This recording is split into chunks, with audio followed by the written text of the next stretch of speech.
we spoke last night about Christian and you saying it wasn't good enough. But what is the problem at the moment with your team? Not scoring goals, of not scoring goals enough. That's the problem. It's the key area. You have to score more goals. As a team, I think we have players across the team who have the abilities to score.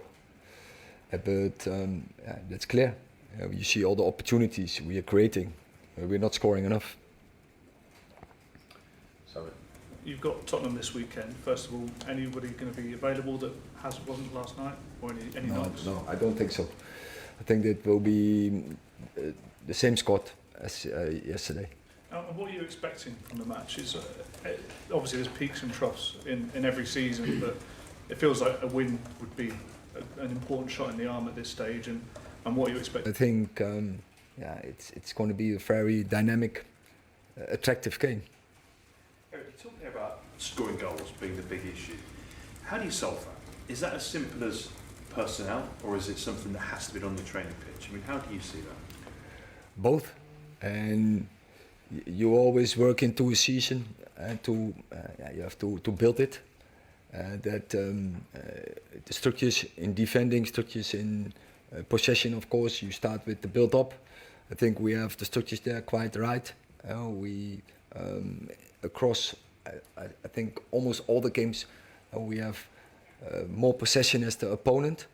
But then it's about what are you doing with your possession, and I think we bring the ball into the final third. We bring the ball even into the box a lot. But now we have to take more advantage, more benefit from it. Richard. Eric, Ange Postecoglou has talked about the philosophy side, having attacking teams, being positive. In this moment, this situation, given what you've said about your squad, your players, does that help you at all in the way you set up and approach this game?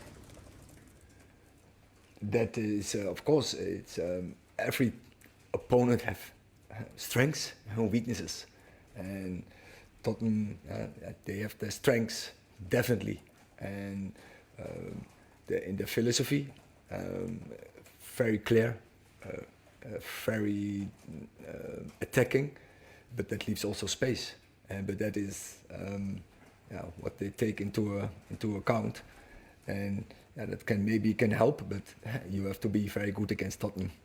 If you want to control the game, then you need again a high performance level. How can it be that the team can come from a game and say that they didn't try as much as the opposition wanted it more? How can we be at that point?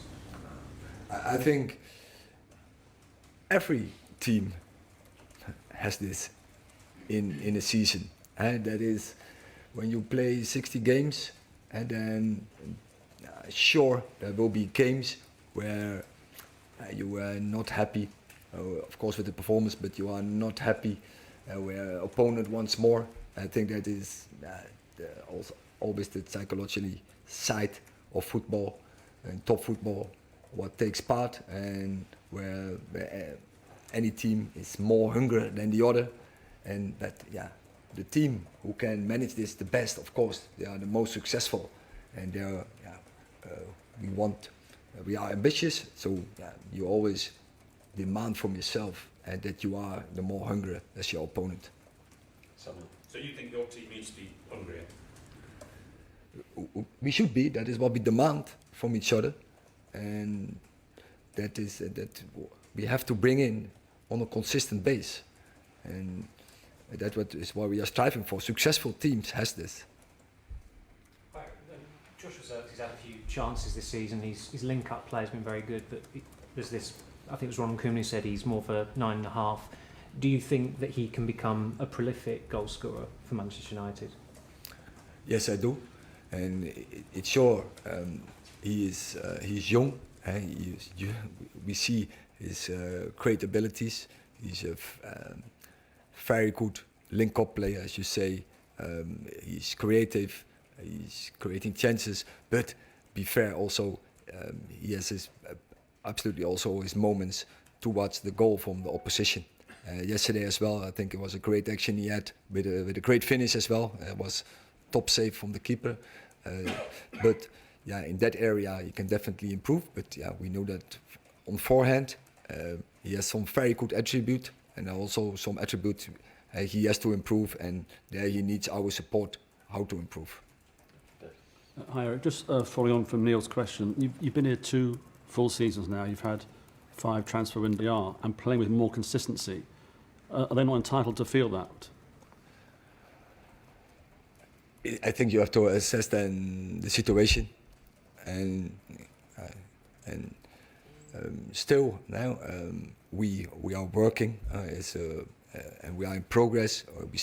We have to sign players. We made the choice to sign very young players, like last year Hoyland, like this year Sirkzee, like Lenny Yoro. That are players who have a we believe in them now in this moment, but also for the future, and we have to build them. And and when I started, we spoke about more, and we had to make a switch there in the dressing room. And I think we turned the corner, and now we have to work with the squad, and and that takes time. And of course, I'm also it's not a good behavior for me. I'm impatient. I want to go straight forward, but also be fair. We also had success in the last 2 seasons, and again, we have to work very hard to bring another success. I was going to say, so do the fans have to be more patient then? Is that your message? Because some of them, understandably, or maybe not understandably, are losing patience and want to see the team further forward, challenging near the top of the Premier League and playing with greater consistency. Do they need to be more patient, or? But you have also to be fair, and I say it again. That is, we won 2 trophies the last 2 seasons, and we want also this season. We are ambitious. Don't get us wrong. We want to win another one, and we want to be as high as possible. And we go in every game, and we will go for winning the game. Doesn't matter who the opponent is. Laurie. Eric, Bruno Fernandes is the one that sort of stays out there for the most of the game, in the entirety of the game. I think the team brings him now in a situation, and I think he is capable of, and I think he has proven this so many years already in it.